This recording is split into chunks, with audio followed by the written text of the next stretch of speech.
Hi guys! Hello! This is for Capricorn. Okay, Capricorn, welcome dito sa aking channel, Kapalaran 888. Welcome, Capricorn.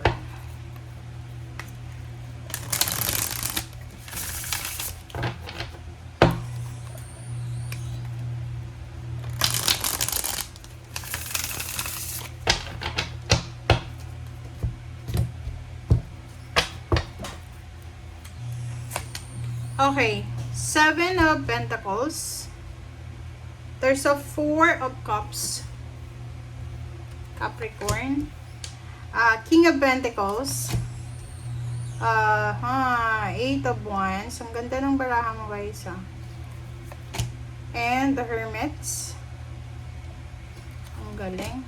Wow! So, nandito yung King and Queen of Pentacles sa'yo, Capricorn. Okay. Nasa Knight of Pentacles tayo ngayon. Okay, ang galing.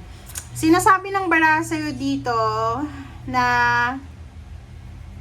if you are a Capricorn na nag-aantay, if you're waiting for a direction, if you're waiting for something like pera, promotion, opportunity, or whatever man, love life, sinasabi ng baraha sa'yo dito na kailangan mong maging patient.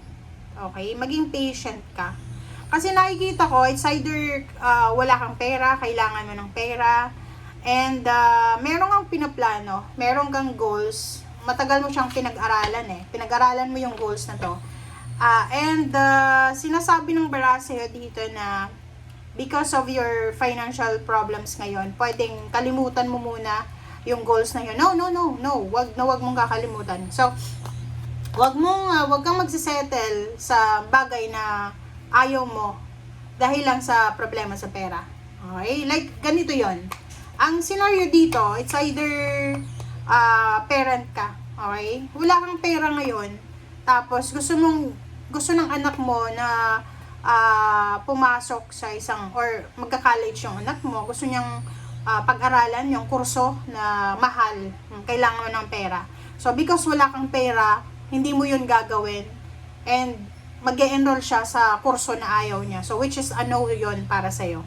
Ano yun? Kasi sabi ng baraha sa'yo na wag mong iibahin yung direction na gusto ng tao. Or yung gusto mo rin. Okay? Dahil lang sa problema sa salapi. Sabi ng baraha dito, kung hindi pa kaya sa ngayon, kailangan mo munang maghintay. Diba? Pag hindi mo pa kaya, wag kang magsisettle sa isang bagay na hindi naman gusto. Okay? Love life ganun din. So, kung alam mo na hindi ka pa sigurado sa love life na yan, i-reject mo na muna. Okay? Huwag mong ipupurso kasi hindi mo naman gusto. Okay? So, usaping pera, kumalma ka lang. Okay? Kumalma ka sa usaping pera. Huwag kang matatakot, huwag kang mag-aalala kasi darating yung pera sa tamang panahon, tamang pagkakataon. Okay, Capricorn? Okay. Nakikita ko sa'yo dito na meron dito, Capricorn, na nag-aantay ng pera. It's either nag-aantay ka ng back pay, ng, ano ba to? Lump sum of money. May binibenta ka ba? May ari-arian ka. So, you're waiting for lump sum of money or anything na malaki na pera. And, yung 4 of Cups dyan, sinasabi ng 4 of Cups sa'yo na may nag-aantay sa'yo na matulungan mo rin sila. So, you're waiting for money, and yung money na hinihintay mo, hinihintay din yan ng kapamilya mo or someone para matulungan mo sila. Parang ganun. Okay. There's a good news coming para sa'yo. Kasi dalawa yung King and Queen naman dito. King and Queen, so this is stability. So sinasabi ng baraha sa'yo na mayroong mga Capricorn na namumroblema kayo sa pera, namumroblema sa trabaho, namumroblema kayo sa mga susunod na mangyayari sa buhay nyo.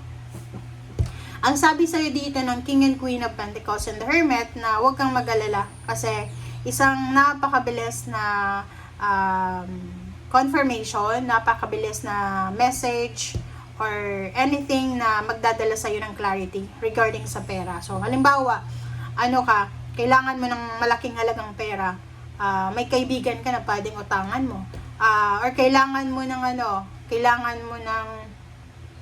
na mag-save ng pera. So, may mga additional kang trabaho na pwedeng gawin, may mga part-time dyan na pwede mong subukan para makapag-save ka ng pera. Kumbaga, etong 1, 2, 3, 4, this is the answer sa dalawang nauna na sinasabi na ano man daw yung problema mo sa salapi, may solusyon dyan. Mahanap at mahanap mo yung solusyon dyan.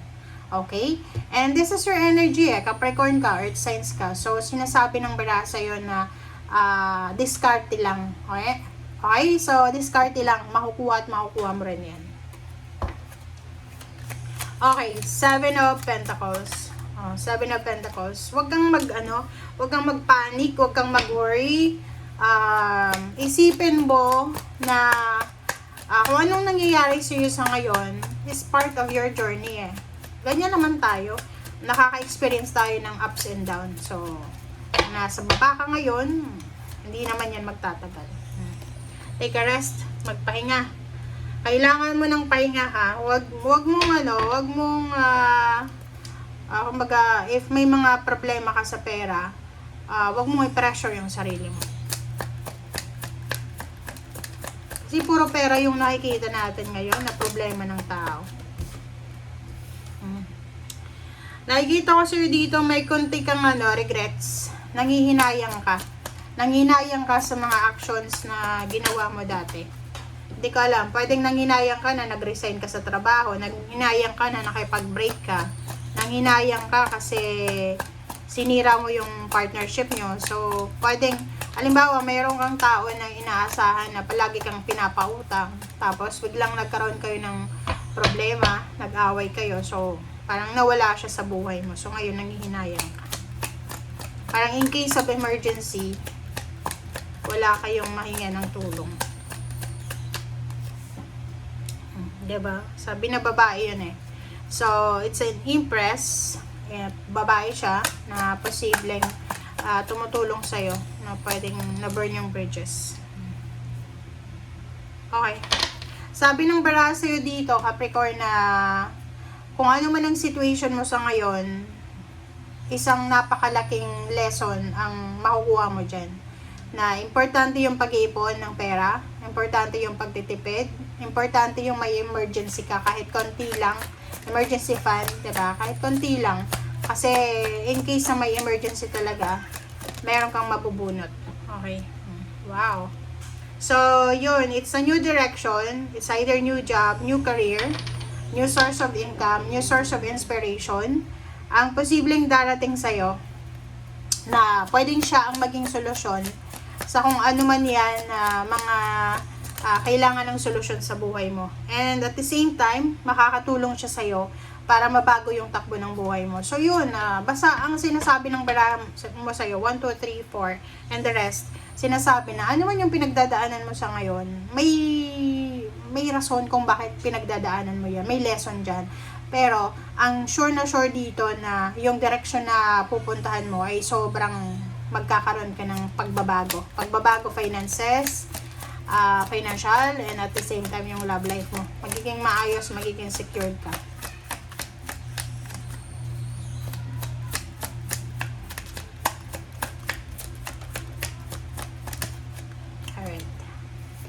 Okay, Page of Pentacles. Ang galing na ito.